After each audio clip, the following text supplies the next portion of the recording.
Hi students, welcome to my YouTube channel. ഇന്നത്തെ വീഡിയോയിൽ നമ്മൾ ഡിസ്കസ് ചെയ്യുന്നത് കേരള സിലബസിലെ 8ാം ക്ലാസ്സിലെ കെമിസ്ട്രിയുടെ 2ാമത്തെ ചാപ്റ്ററായ ബേസിക് കോൺസ്റ്റിറ്റ്യുവൻറ്റ്സ് ഓഫ് മാറ്റർ എന്നുള്ള പാഠഭാഗമാണ്. ഇത് ആ പാഠത്തിൻ്റെ ആദ്യത്തെ വീഡിയോ ആണ്. നമ്മൾ ചാപ്റ്ററിലേക്ക് കടക്കുന്നതിന് മുമ്പ് ഞാൻ ഒരു കാര്യം പറഞ്ഞോട്ടെ. എല്ലാവരും ഈ ചാനൽ ഒന്ന് സബ്സ്ക്രൈബ് ചെയ്യണം. സബ്സ്ക്രൈബ് ബട്ടൻ്റെ തൊട്ടടുത്തുള്ള ബെല്ലൈക്കണിൻ്റെ ഓൾ കൂടി ക്ലിക്ക് ചെയ്യുക. എങ്കിൽ മാത്രമേ ഞാൻ ഇടുന്ന വീഡിയോസിൻ്റെ നോട്ടിഫിക്കേഷൻസ് നിങ്ങൾക്ക് ലഭിക്കുകയുള്ളൂ. വീഡിയോയ്ക്ക് ലൈക്ക് ചെയ്യാൻ മറക്കല്ലേ. അപ്പോൾ നമുക്ക് ഇന്നത്തെ ചാപ്റ്ററിലേക്ക് കടക്കാം. നോട്ട്സ് നമ്മൾ ഇതിൻ്റെ കൂടെ നൽകുന്നുണ്ട്. എല്ലാ ക്വസ്റ്റ്യൻസും വിശദമായി തന്നെ പഠിക്കുന്നുണ്ട്. ചാപ്റ്ററിലേക്ക് കടക്കാം. ബേസിക് കോൺസ്റ്റിറ്റ്യുവൻറ്റ്സ് ഓഫ് മാറ്റർ, പദാർത്ഥങ്ങളിലെ അടിസ്ഥാന ഘടകങ്ങൾ. ആദ്യം ഒരു ചിത്രമാണ് തന്നിരിക്കുന്നത്. അതിൽ കുറേ സബ്സ്റ്റൻസുകൾ തന്നിട്ടുണ്ട്. The earth in which we live is rich in diverse substance. നമ്മൾ ജീവിക്കുന്ന ഭൂമിയിൽ വൈവിധ്യമാർന്ന പദാർത്ഥങ്ങളാണുള്ളത്.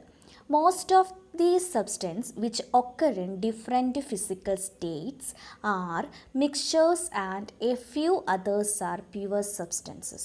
അപ്പോൾ ഈ കാണപ്പെടുന്ന ഈ പദാർത്ഥങ്ങളെല്ലാം ചിലത് മിശ്രിതത്തിൻ്റെ രൂപത്തിലും ചിലത് പ്യുവർ സബ്സ്റ്റൻസിൻ്റെ രൂപത്തിലുമാണ് കാണപ്പെടുന്നത്. Classify the substance familiar to you into mixtures and pure substance. നിങ്ങൾക്കറിയാവുന്ന പദാർത്ഥങ്ങളെ മിക്സ്ചേഴ്സ് എന്നും പ്യുവർ സബ്സ്റ്റൻസ് എന്നും തരംതിരിക്കുക. അത് നമ്മൾ കഴിഞ്ഞ ചാപ്റ്ററിൽ ചെയ്തായിരുന്നു. Do you see such a substance in the above picture? മുകളിലത്തെ പിക്ചറിൽ കാണിച്ചിരിക്കുന്ന സബ്സ്റ്റൻസുകളെ നിങ്ങൾ കണ്ടിട്ടുണ്ടോ? ഏതൊക്കെയാണ് തന്നിരിക്കുന്നത്? Potassium permanganate solution, copper, carbon, iron ore, sulphur, water, sugar solution, salt solution, copper sulphate solution. ഇത്രയും എണ്ണത്തിൻ്റെയും ചിത്രമാണ് അവിടെ നൽകിയിരിക്കുന്നത്. How are these substance produce? എങ്ങനെയാണ് ഈ സബ്സ്റ്റൻസുകൾ പ്രൊഡ്യൂസ് ചെയ്യുന്നത്? അപ്പോൾ അതിനൊക്കെയുള്ള ഉത്തരങ്ങളാണ് ഇനി നമ്മൾ ഈ ചാപ്റ്ററിലൂടെ പഠിക്കുന്നത്. നമുക്ക് നെക്സ്റ്റ് പാരഗ്രാഫിലേക്ക് നോക്കാം.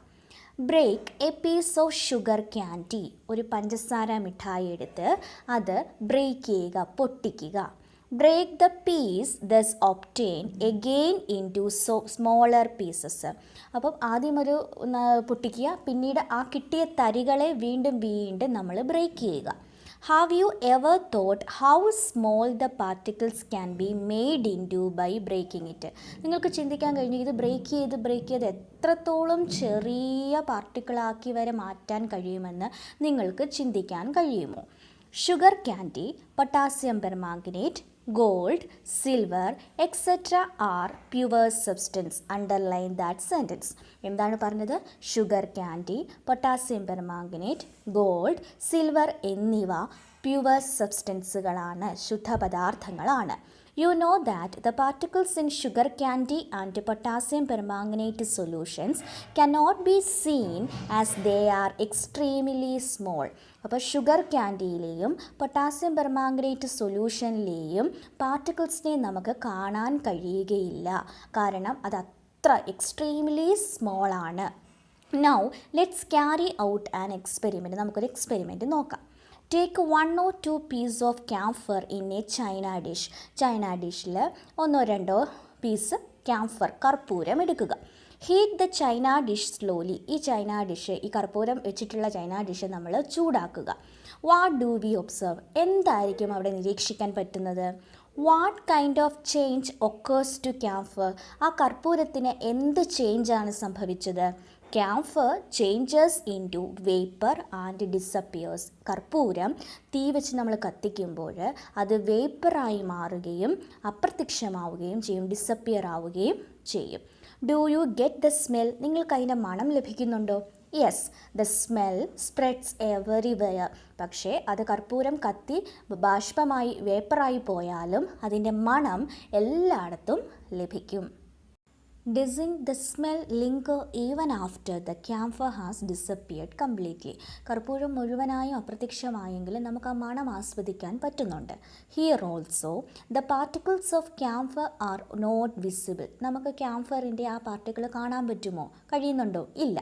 Now, can you infer that camphor has spread in air as extremely small particles? അതിന് നമുക്ക് പറയാൻ പറ്റും കർപ്പൂരത്തിൻ്റെ പാർട്ടിക്കിൾസ് വായുവിൽ വളരെ ചെറുതായതുകൊണ്ട് വ്യാപിച്ച് സ്പ്രെഡായി പോയി എന്ന് നമുക്ക് പറയാനായിട്ട് പറയും. പറ്റും.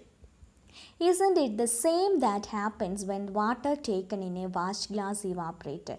ഇതേ കാര്യം തന്നെയാണോ, ഇതേപോലെ തന്നെയാണോ ഒരു വാച്ച് ഗ്ലാസ്സിൽ വാട്ടർ എടുത്തിട്ട് നമ്മൾ ഹീറ്റ് ചെയ്യുമ്പോൾ സംഭവിക്കുന്നത് എന്നാണ് ചോദിച്ചിരിക്കുന്നത്. It may be therefore be learned that all the substances like sugar candy, potassium permanganate, water and camphor are made of minute particles. അപ്പോൾ ഇതിൽ നിന്നെല്ലാം നമുക്ക് മനസ്സിലായത് ഷുഗർ ക്യാൻഡിയും പൊട്ടാസ്യം പെർമാംഗനേറ്റ്, വാട്ടർ, ക്യാംഫർ എന്നീ പദാർത്ഥങ്ങൾ നിർമ്മിച്ചിരിക്കുന്നത് മൈന്യൂട്ട് പാർട്ടിക്കിൾസ് കൊണ്ടാണ് എന്ന് നമുക്ക് മനസ്സിലാവും. Similarly, pure substance like gold, silver, etc. are also made of extremely small particles. കൂടാതെ വേറെ എന്തുകൂടി മനസ്സിലാവും? പ്യുവർ സബ്സ്റ്റൻസുകളായ ഗോൾഡും സിൽവറും നിർമ്മിച്ചിരിക്കുന്നത് വളരെ മൈന്യൂട്ടായിട്ടുള്ള എക്സ്ട്രീംലി സ്മോൾ ആയിട്ടുള്ള പാർട്ടിക്കിൾസ് കൊണ്ടാണ് എന്നും മനസ്സിലാവും. Can pure substance B further decomposed? അപ്പോൾ ഒരു ക്വസ്റ്റ്യൻ ചോദിച്ചേക്കുക, ഈ പ്യുവർ സബ്സ്റ്റൻസുകളെ ഇനിയും നമുക്ക് ഡീകമ്പോസ് വിഘടിപ്പിക്കാൻ പറ്റുമോ? അപ്പോൾ അതിനായിട്ടൊരു പരീക്ഷണം നമുക്ക് നോക്കാം. ഫിൽ 1/4 of A boiling tube with sugar and close it with cotton. ഒരു ബോയിലിംഗ് ട്യൂബ് എടുക്കുക, ഒരു 1/4 ഭാഗം ഷുഗർ നിറയ്ക്കുക, അത് ഒരു കോട്ടൺ വെച്ചിട്ട് നമ്മൾ ക്ലോസ് ചെയ്യുക. ഓക്കെ, അപ്പോൾ എന്താണ് എടുത്തത്? ബോയിലിംഗ് ട്യൂബിനകത്ത് ഷുഗർ, പഞ്ചസാര. Then heat the boiling tube strongly. എന്നിട്ട് ഈ ബോയിലിംഗ് ട്യൂബ് നന്നായിട്ടങ്ങ് ഹീറ്റ് ചെയ്യിപ്പിക്കുക. ഫിഗർ 5.1 കാണിച്ചിട്ടുണ്ട്. What can be observed? നമുക്ക് എന്ത് നിരീക്ഷിക്കാൻ പറ്റും? What is seen on the side of the boiling tube? ആ ബോയിലിംഗ് ട്യൂബിൻ്റെ സൈഡിൽ എന്ത് കാണാൻ പറ്റും? അപ്പം നമുക്ക് ഈ പരീക്ഷണം ചെയ്യുമ്പോൾ കാണാൻ കഴിയുന്നത് ഷുഗർ ബിക്കം ബ്ലാക്കൺ. നമ്മൾ എടുത്തിരിക്കുന്ന പഞ്ചസാര കറുത്ത നിറമായി മാറിയിരിക്കും. The water vapour is seen on the sides of the boiling tube. ഈ ബോയിലിംഗ് ട്യൂബിൻ്റെ ഇരുവശങ്ങളിലും സൈഡുകളിൽ വാട്ടർ വേപ്പർ, ജലത്തിൻ്റെ തുള്ളികളിങ്ങനെ കാണാനായിട്ട് പറ്റും. What are the substance obtained by heating sugar? അപ്പം നമ്മളിവിടെ ഷുഗറിനെ ചൂടാക്കിയപ്പോൾ നമുക്ക് കിട്ടിയ പദാർത്ഥങ്ങൾ എന്തൊക്കെയാണ്? അപ്പോൾ എടുത്ത ഷുഗർ കറുത്ത നിറമായി. കറുത്ത എന്ന് പറയുമ്പോൾ അത് എന്താണത്? കാർബൺ. അപ്പം നമുക്ക് ഈ പരീക്ഷണം ചെയ്തപ്പോൾ കിട്ടിയ സബ്സ്റ്റൻസ് എന്ന് പറയുന്നത് കാർബണും പിന്നെ ടെസ്റ്റ് ട്യൂബിൻ്റെ ഇരുവശങ്ങളിലും ഉള്ളത് എന്തായിരുന്നു? വാട്ടർ വേപ്പറും. അപ്പോൾ എന്തായിരുന്നു നമുക്ക് കിട്ടിയ സബ്സ്റ്റൻസുകൾ ഏതൊക്കെയാണ്? Carbon and water. Now you know that carbon and water are the components of sugar. അപ്പം നമുക്കിതിൽ നിന്ന് എന്തു മനസ്സിലായി? പഞ്ചസാര, ഷുഗറിൻ്റെ കമ്പോണൻസ് എന്ന് പറയുന്നത് കാർബണും വാട്ടറുമാണ്. മനസ്സിലാക്കിക്കോണേ, ഷുഗറിൻ്റെ കമ്പോണൻസ് എന്ന് പറയുന്നത് കാർബൺ ആൻഡ് വാട്ടർ. അണ്ടർലൈൻ ചെയ്യുക. Carbon obtained by heating sugar cannot be further divide. ഇങ്ങനെ നമ്മൾ ഷുഗർ ഹീറ്റ് ചെയ്തുണ്ടാക്കിയ കാർബണെ ഒരിക്കലും നമുക്ക് വീണ്ടും ഡിവൈഡ് ചെയ്യാൻ പറ്റില്ല. Cannot be further divide. But in 1806 എന്നാൽ പക്ഷേ 1806 sir Humphry Davy discovered that. Sir Humphry Davy എന്ന ശാസ്ത്രജ്ഞൻ കണ്ടുപിടിച്ചു എന്ത്? When electricity is passed through water, it is split into hydrogen and oxygen. 1806 sir Humphry Davy കണ്ടുപിടിച്ചതാണ് എന്താണ്? ജലത്തിൽ കൂടി വൈദ്യുതി കടന്നു പോകുമ്പോൾ ആ ജലം വിഘടിച്ച് സ്പ്ലിറ്റ് ചെയ്ത് ഹൈഡ്രജനും ഓക്സിജനും ഉണ്ടാകുന്നു എന്ന്. In fact Davy's finding was made possible by the discovery of Henry Cavendish. ഈ ഡേവിഡിൻ്റെ ഫൈൻഡിങ്സ് പിന്നെ മറ്റൊരു ശാസ്ത്രജ്ഞൻ്റെ പുതിയൊരു കണ്ടുപിടുത്തത്തിന് വഴിതെളിച്ചു. ഏത് ശാസ്ത്രജ്ഞൻ്റെ? Henry Cavendish. ശാസ്ത്രജ്ഞന്മാരുടെ പേരൊക്കെ ശ്രദ്ധിക്കണം കേട്ടോ. Henry Cavendish. അദ്ദേഹം എന്താണ് കണ്ടുപിടിച്ചത്? Hydrogen burns in oxygen to give water. Hydrogen ഓക്സിജനിൽ കത്തിയാണ് വാട്ടർ ഉണ്ടാകുന്നതെന്ന്. ഈ രണ്ടുപേരുടെ ഫൈൻഡിങ്സും നമ്മൾ കാണാതെ പഠിക്കണം. അപ്പോൾ sugar, a pure substance, can be further divided into carbon, hydrogen and oxygen. Sugar എന്ന് പറയുന്നത്, ഷുഗർ പഞ്ചസാര ഒരു പ്യുവർ സബ്സ്റ്റൻസ് ആണ്. അതിനെ നമുക്ക് വീണ്ടും ഡിവൈഡ് ചെയ്ത് കാർബണും ഹൈഡ്രജനും ഓക്സിജനും അതിൽ നിന്ന് ലഭിക്കും. സിമിലർലി അനദർ പ്യുവർ സബ്സ്റ്റൻസ് ആയ വാട്ടറിനെ ഡിവൈഡ് ചെയ്ത് ഹൈഡ്രജനും ഓക്സിജനും കിട്ടും. അറ്റ് ദ സെയിം ടൈം എന്നാൽ അതേസമയം പ്യുവർ സബ്സ്റ്റൻസുകളായ കാർബണും ഹൈഡ്രജനും ഓക്സിജനും ഗോൾഡ് ആൻഡ് സിൽവർ എന്നീ പദാർത്ഥങ്ങളെ വീണ്ടും നമുക്ക് ഡിവൈഡ് ചെയ്ത് കമ്പോണൻസ് ആക്കാൻ പറ്റില്ല. ഏതിലൂടെ? കെമിക്കൽ റിയാക്ഷൻസിലൂടെ. മനസ്സിലായോ? ഷുഗർ, വാട്ടർ എന്നീ പ്യുവർ സബ്സ്റ്റൻസുകളെ നമുക്ക് ഡിവൈഡ് ചെയ്ത് കമ്പോണൻസ് ആക്കാം. എന്നാൽ പ്യുവർ സബ്സ്റ്റൻസുകളായ കാർബണിനെയും ഓക്സിജനെയും ഗോൾഡിനെയും നമുക്ക് ബ്രേക്ക് ചെയ്ത് കമ്പോണൻസ് ആക്കാൻ പറ്റില്ല. ഇത്രയുമാണ് ആ പാരഗ്രാഫിൽ നിന്ന് നമുക്ക് മനസ്സിലാവുന്നത്. വളരെ ഇമ്പോർട്ടൻ്റ് ആയിട്ടുള്ളൊരു പാരഗ്രാഫാണ്. അപ്പം ഹംഫ്രി ഡേവിയും ഹെൻറി കാവൻഡിഷിനെയും കണ്ടുപിടുത്തം മാത്രം ഒന്ന് എഴുതിയെടുത്തെന്നുള്ളൂ. ഹംഫ്രി ഡേവി എന്തായിരുന്നു കണ്ടുപിടിച്ചത്? ഇലക്ട്രിസിറ്റി വാട്ടറിൽ കൂടി കടത്തി വിടുമ്പോൾ അത് ഹൈഡ്രജനും ഓക്സിജനായിട്ട് മാറുന്നു. ഹെൻറി കാവൻഡിഷ് പറഞ്ഞത് ഹൈഡ്രജൻ ഓക്സിജനിൽ കത്തിയാണ് വാട്ടർ ഉണ്ടാകുന്നു എന്ന്. അപ്പോൾ അതൊന്ന് എഴുതിയെടുക്കുക കേട്ടോ. Next topic elements and compounds, മൂലകങ്ങളും സംയുക്തങ്ങളും. Don't you now realise that pure substance are two kinds. അപ്പം നമുക്കിപ്പോൾ മനസ്സിലായി പ്യുവർ സബ്സ്റ്റൻസുകൾ തന്നെ രണ്ട് തരത്തിലുണ്ട്. Of these the pure substance which cannot be further decomposed through chemical process are called elements. അപ്പോൾ എന്താണ് എലമെൻറ്റ്സ് അഥവാ മൂലകങ്ങൾ എന്ന് പറഞ്ഞാൽ? ശുദ്ധ പദാർത്ഥങ്ങളാണ്. കെമിക്കൽ പ്രോസസ്സിലൂടെ ഡീകമ്പോസ് ചെയ്യാൻ പറ്റാത്തതായിട്ടുള്ള പ്യുവർ സബ്സ്റ്റൻസുകളെ വിളിക്കുന്ന പേരാണ് എലമെൻറ്റ്സ്. മനസ്സിലായോ? കെമിക്കൽ പ്രോസസ്സിലൂടെ ഇനി വീണ്ടും ഡീകമ്പോസ് ചെയ്യാൻ പറ്റാത്തതായിട്ടുള്ള പ്യുവർ സബ്സ്റ്റൻസുകളാണ് elements. Find more examples of elements and list dum.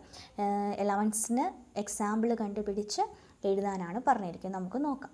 Elements ഏതൊക്കെയായിരുന്നു? Oxygen, hydrogen, carbon, gold, silver. Next compounds നോക്കാം. സംയുക്തങ്ങൾ. ഏതാണ് compounds? Pure substance formed from 2 or more elements through chemical combination. Chemical കോമ്പിനേഷനിലൂടെ രണ്ടോ അതിലധികമോ എലമെൻറ്റ്സുകൾ ചേർന്നുണ്ടാകുന്ന പ്യുവർ സബ്സ്റ്റൻസുകളെയാണ് കോമ്പൗണ്ട്സ് എന്ന് പറയുന്നത്. കെമിക്കൽ കോമ്പിനേഷനിലൂടെ രണ്ടോ അതിലധികമോ എലമെൻറ്റ്സുകൾ ചേർന്നുണ്ടാകുന്ന പ്യുവർ സബ്സ്റ്റൻസുകളാണ് കോമ്പൗണ്ട്സ് എന്ന് പറയുന്നത്. Compounds can be converted into its constituent elements through suitable chemical process. ഇങ്ങനെ ഉണ്ടാവുന്ന ഈ കോമ്പൗണ്ട്സുകളെ നമുക്ക് അവരുടെ കോൺസ്റ്റിറ്റ്യുവൻറ്റ് എലമെൻറ്റ്സ് ആയിട്ട്, അവരുടേതായിട്ടുള്ള എലമെൻറ്റ്സ് ആയിട്ട് കെമിക്കൽ പ്രോസസ്സിലൂടെ മാറ്റാവുന്നതാണ്. Find more examples for compounds and note them in the science diary. കോമ്പൗണ്ട്സിന് എക്സാമ്പിൾ എഴുതാനാണ് പറഞ്ഞിരിക്കുന്നത്. 2 തന്നിട്ടുണ്ട്. Water, sugar. കോമ്പൗണ്ട്സ് ആണ് water, sugar, carbon dioxide, ammonia, copper sulphate, glucose എന്നിവ നമുക്ക് കോമ്പൗണ്ട്സിന് എക്സാമ്പിളായിട്ട് എഴുതാം. ബോക്സിൽ തന്നിരിക്കുന്നത് നോക്കാം. Elements are pure substance which cannot be split into simpler components through chemical process. അപ്പോൾ എലമെൻറ്റ്സ് എന്ന് പറയുന്നത് കെമിക്കൽ പ്രോസസ്സിലൂടെ സിംപ്ലർ കമ്പോണൻസ് ആക്കി മാറ്റാൻ കഴിയാത്തതായിട്ടുള്ള പ്യുവർ സബ്സ്റ്റൻസിനെയാണ് എലമെൻറ്റ്സ് എന്ന് വിളിക്കുന്നത്. Compounds are substance formed by the combination of 2 or more elements through chemical reactions.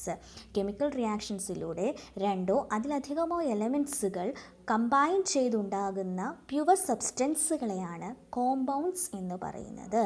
Okay, clear ആയെന്ന് കരുതുന്നു. എലമെൻറ്റ്സും കോമ്പൗണ്ട്സും പഠിക്കണം കേട്ടോ, അതിൻ്റെ എക്സാമ്പിൾസും. നമുക്ക് നെക്സ്റ്റ് പോർഷൻ നോക്കാം. Origin of the names of elements. ഇനി എങ്ങനെയാണ് ഈ എലമെൻറ്റ്സിനൊക്കെ പേര് വന്നത് എന്ന് നോക്കാം. Have you ever thought how each element got hits name? എപ്പോഴെങ്കിലും ചിന്തിച്ചിട്ടുണ്ടോ നമുക്ക് എലമെൻറ്റ്സിന് എങ്ങനെയാണ് ഈ പേരൊക്കെ ലഭിച്ചതെന്ന്? In the past, the elements were named after places, countries, continents, characteristic properties, scientists, planets, satellites, etc. പണ്ട് കാലത്ത് ഈ എലമെൻറ്റ്സിനൊക്കെ പേര് ലഭിച്ചിരുന്നത് പ്ലേസസിൽ നിന്നോ ഓരോ കൺട്രിയിൽ നിന്നോ, കൺട്രികളുടെ നെയിമിൽ നിന്നോ, കോണ്ടിനെൻറ്റ്സ് ചില പ്രത്യേക പ്രോപ്പർട്ടികളിൽ നിന്നോ, ചില ശാസ്ത്രജ്ഞന്മാരുടെ പേരുകളിൽ നിന്നോ, പ്ലാനറ്റ്സ്, സാറ്റലൈറ്റ്സ് ഇവയിൽ നിന്നൊക്കെയായിരുന്നു എലമെൻറ്റ്സിന് പേരൊക്കെ നമ്മൾ എടുത്തിരുന്നത്. Note some of the examples given below. നമുക്കതിൻ്റെ ചില എക്സാമ്പിൾസ് ഒന്ന് നോക്കാം. അതിനു മുമ്പ് നമ്മുടെ അതേ പേജിൽ തന്നെ ലെഫ്റ്റിലൊരു കോളം കിടപ്പുണ്ട്, ബെസീലിയസ് എന്ന് പറഞ്ഞ്, അതൊന്ന് വായിച്ചു വിടാം. അതോടെ നോക്കിയിട്ട് നമുക്ക് ഡീറ്റെയിൽ ആയിട്ട് ആ കോളത്തിലേക്ക് പോകാം. Berzelius in the early days pictures were used as the symbol of elements. പണ്ട് കാലത്ത് എലമെൻറ്റ്സിൻ്റെ സിമ്പിളുകളായിട്ട് പിക്ചറുകളായിരുന്നു ഉപയോഗിച്ചിരുന്നത്. The modern method of assigning symbols was developed by the Swedish scientist Berzelius. ഇന്നത്തെ കാലഘട്ടത്തിൽ വന്നപ്പോഴുള്ള ഈ എലമെൻറ്റ്സിന് ഓരോ സിമ്പിൾ കൊടുക്കുന്ന രീതി ഡെവലപ്പ് ചെയ്തത് സ്വീഡിഷ് ശാസ്ത്രജ്ഞനായ ബെസീലിയസ് ആണ്. അദ്ദേഹത്തിൻ്റെ ചിത്രമാണ് കാണിച്ചിരിക്കുന്നത്. അദ്ദേഹത്തിൻ്റെ കാലഘട്ടവും അതിലെഴുതിയിട്ടുണ്ട്. Berzelius also discovered the elements selenium, thorium, cerium and silicon. Silicon, cerium, thorium, selenium എന്ന എലമെൻറ്റുകൾ കണ്ടുപിടിച്ചതും ബെസീലിയസ് ഇദ്ദേഹം ആണ്. അപ്പോൾ അതൊന്ന് വായിച്ച് ഏതൊക്കെ എലമെൻറ്റ്സ് കണ്ടുപിടിച്ചു എന്നൊക്കെ ഒന്ന് നോക്കി വെക്കുക. അപ്പോൾ നമ്മൾ പഠിക്കാൻ പോകുന്നത് എന്തായിരുന്നു, എങ്ങനെയാണ് ഈ എലമെൻറ്റ്സിന് പണ്ട് കാലത്ത് പേരുകൾ ലഭിച്ചതെന്ന്. നമുക്ക് ആ ടേബിൾ ഒന്ന് നോക്കാം. Element, the basis of naming, എന്തിൻ്റെ ബേസിസിലാണ് പേര് നൽകിയതെന്ന്. പൊളോണിയം എന്ന എലമെൻറ്റിന് പേര് കിട്ടിയത് പോളണ്ട് എന്ന കൺട്രിയുടെ നെയിമിൽ നിന്നാണ്. ക്യൂറിയം, മാരി ക്യൂറി, സയൻറ്റിസ്റ്റായ മേരി ക്യൂറിയിൽ നിന്നാണ് ക്യൂറിയം എന്ന എലമെൻറ്റിന് പേര് ലഭിച്ചത്. കളർ, ക്രോം എന്ന കളറിൽ നിന്നാണ് ക്രോമിയം എന്ന എലമെൻറ്റിന് പേര് ലഭിച്ചത്. ഇൻഡിഗോ എന്ന കളറിൽ നിന്നാണ് ഇൻഡിയം എന്ന എലമെൻറ്റ് ഉണ്ടായത്. ക്ലോറോ എന്ന കളറിൽ നിന്നാണ് ക്ലോറിൻ എന്നുള്ള എലമെൻറ്റിന് പേര് ലഭിച്ചത്. നെപ്റ്റ്യൂൺ എന്ന പ്ലാനറ്റിൽ നിന്നാണ് നെപ്റ്റ്യൂണിയം എന്ന എലമെൻറ്റിന് പേര് ലഭിച്ചത്. യൂറോപ്പ് എന്ന കോണ്ടിനെൻറ്റിൽ നിന്നാണ് യൂറോപ്പിയം എന്ന എലമെൻറ്റിന് പേര് ലഭിച്ചത്. അപ്പോൾ ആ കോളം ഇമ്പോർട്ടൻ്റ് ആണ്.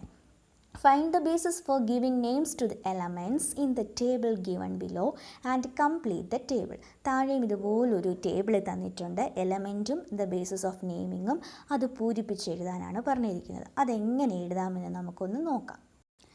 അമേരിക്ക, കൺട്രി, കോണ്ടിനെൻ്റായ അമേരിക്ക എന്നുള്ള സ്ഥലത്ത് നിന്നുള്ള ആ പ്ലേസിൽ നിന്നാണ് അമേരിഷ്യം എന്ന എലമെൻറ്റ് വന്നത്. Francium, country, France. Rubidium, colour, ruby. Plutonium, planet, Pluto. Titanium, satellite, Titan. Mendelevium, scientist, Mendeleev. Rutherfordium, scientist, Rutherford. അപ്പോൾ ശാസ്ത്രജ്ഞന്മാരുടെ പേരിൽ നിന്ന് ലഭിച്ചിട്ടുണ്ട്. പ്ലേസ്, കൺട്രി, കോണ്ടിനെൻറ്റ്, സയൻറ്റിസ്റ്റ്, ഇവയിൽ നിന്നെല്ലാം എലമെൻറ്റ്സിൻ്റെ പേരുകൾ ലഭിച്ചിട്ടുണ്ട്.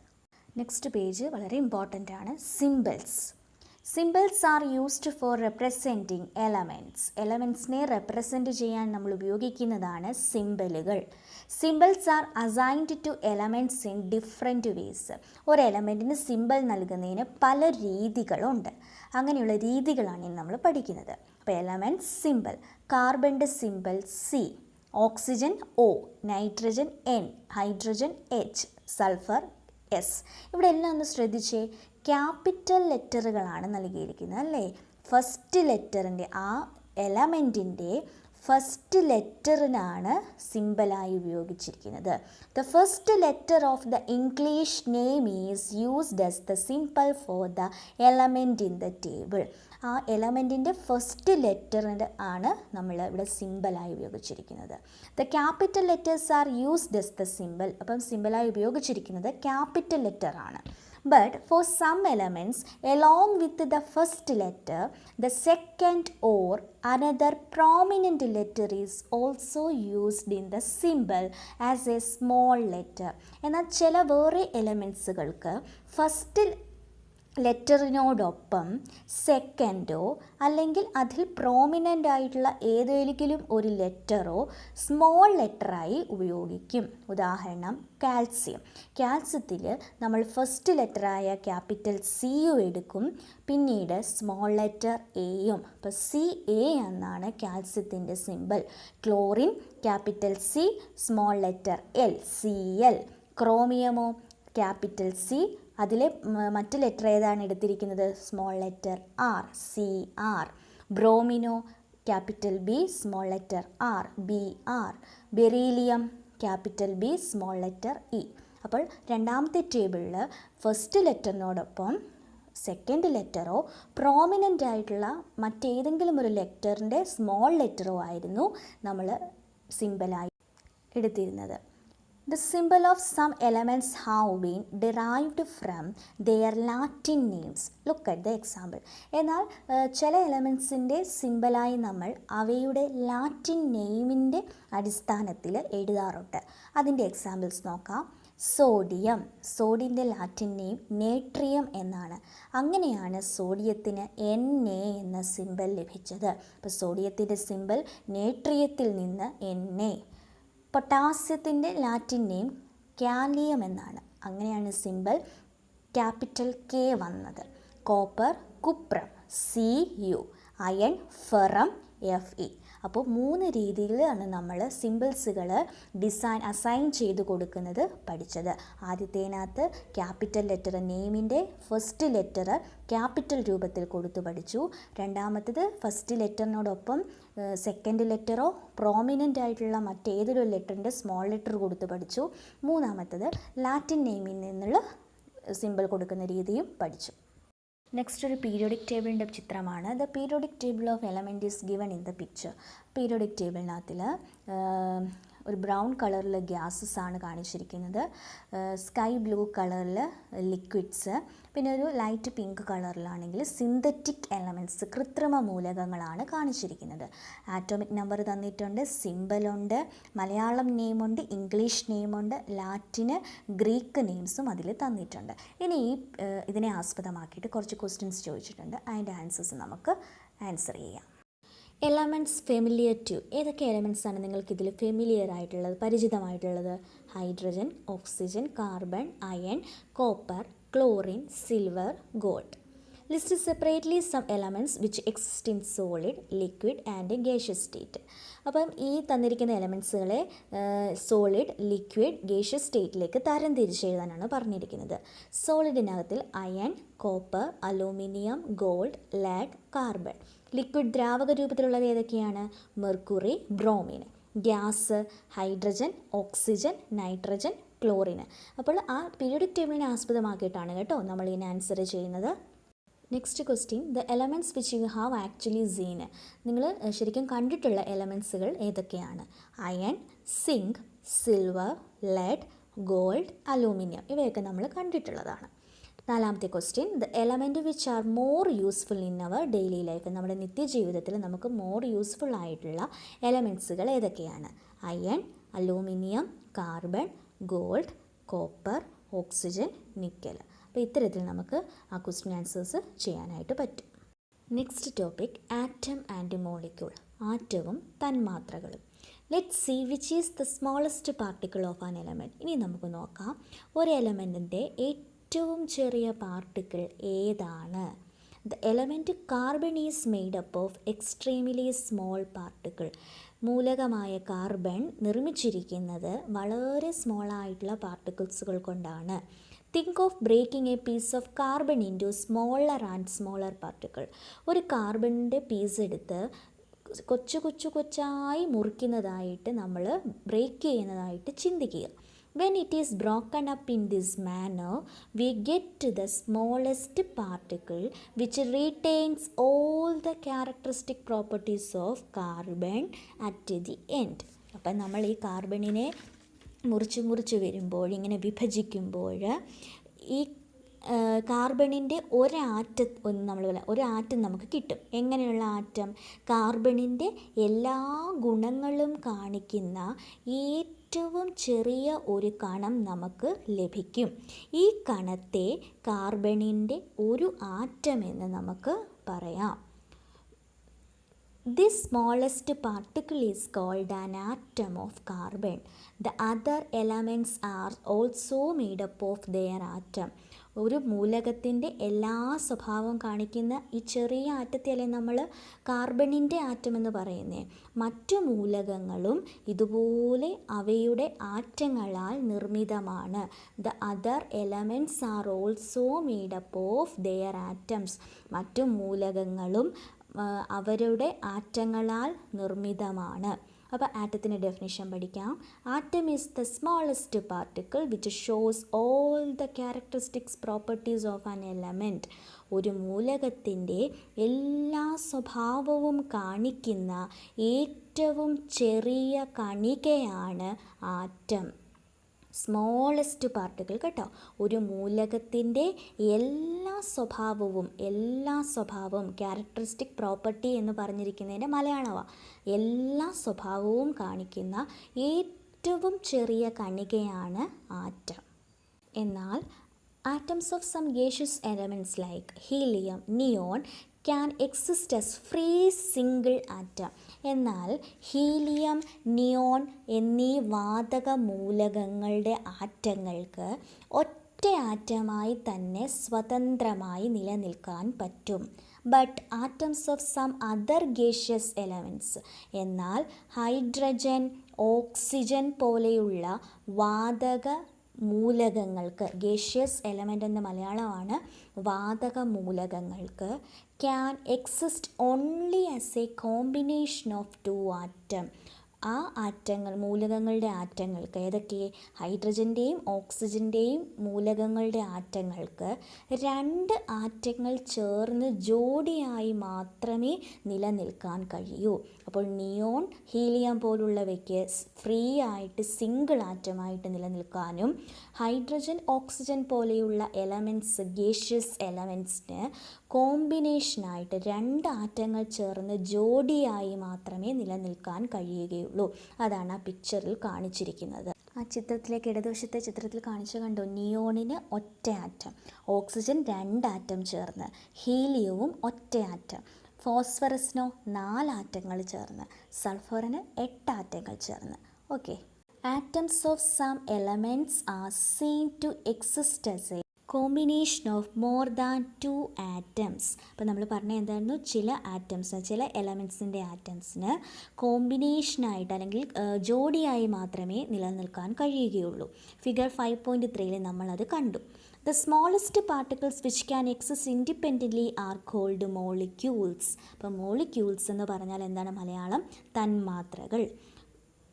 The smallest particles which can exist independently, സ്വതന്ത്രമായും സ്ഥിരമായും നിൽക്കാൻ കഴിയുന്ന ഏറ്റവും ചെറിയ കണമാണ് തന്മാത്രകൾ. മനസ്സിലായോ?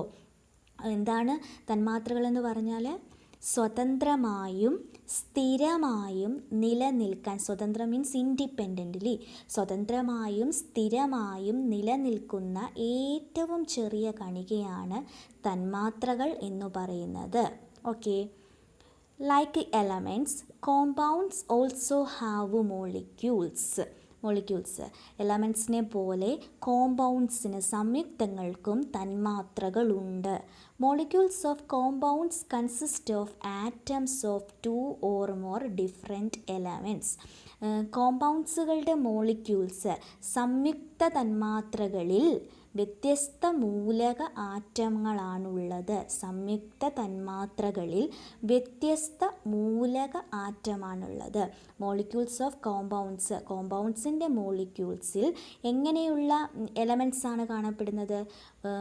2 or more ഡിഫറെൻറ്റ് എലമെൻറ്റ്സ്, 2ഓ അതിലധികമോ ഉള്ള ഡിഫറെൻറ്റ് എലമെൻറ്റ്സുകളാണ് ഉള്ളത്.